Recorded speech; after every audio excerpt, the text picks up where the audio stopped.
Hey guys, welcome to Magic Gimmick Tutorials, and in this video we'll be covering putting on a magic show. So this is probably one of my favourite parts of the book. Yeah, so let's get straight into it. We got a lot to cover. We got to cover the introduction of this, the preparation, and the performing. Hopefully it won't take that long. But anyways, let's get started. So I'll zoom into the page so you guys can see the first two paragraphs. Alright, so what they're saying is begin by doing simple tricks that interest you. You can add a few props. Find the easiest tricks to perform, that because you are new to magic, of course, and as you become more confident, you can learn longer and more difficult tricks.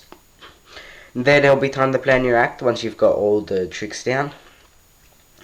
Well, every plan act has a beginning, middle, and end. So yeah, once you've figured out that, you can add your tricks into it. So remember to add shorter tricks in between the long ones. That tip holds your audience and makes like your audience interested in the show. And you also want your show to be about 10 to 15 minutes maximum length of it. If you go over that, your audience might get a bit bored, but 10 to 15 minutes should be the cutoff. And also that's a lot of time of talking and performing tricks on stage. I mean, I know I would struggle doing that as well. Anyways, let's go to preparation. So for preparation, apart from the obvious learning your tricks, you have to be confident and your props have to be good to go.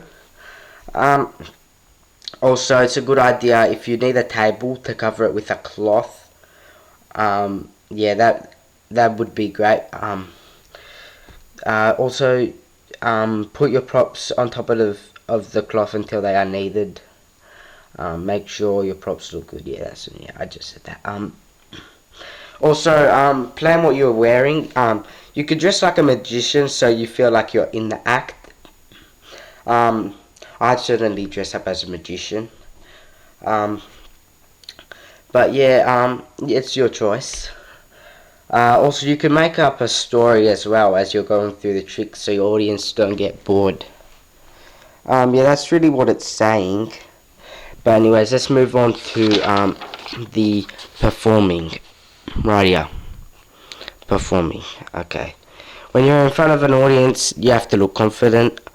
Also, facial expressions are key as well. Look excited. Take your bows and enjoy the applause. That's one of the reasons you are there. Speak as clearly as you can, like I'm trying to now in this video. If you mumble, your audience won't be able to follow what you're saying and stuff like that.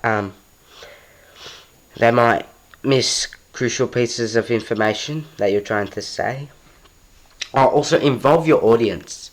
Like pick volunteers out to pick a card or something like that. Also, if your trick goes wrong, either repeat it if appropriate, or begin the next trick. It's up to you. So plan your show so your best trick is performed last, and you go out on a cheer. Finally, have fun. That's really all that there is. I just want to add one more thing with your plan your show so your best trick is performed last. So as we're going through the series, the best trick, I reckon you should add a coin trick last. I'm just recommending it. You don't have to, but I reckon a coin trick would be pretty fun to do. Anyway, that's my opinion. So remember this little sentence that I reckon that's a crucial piece of information. Alright, hopefully I didn't mumble that, but yeah, so that's really the end of the video. Comment, like, and subscribe for more content, and enjoy the series. Alright, see you guys.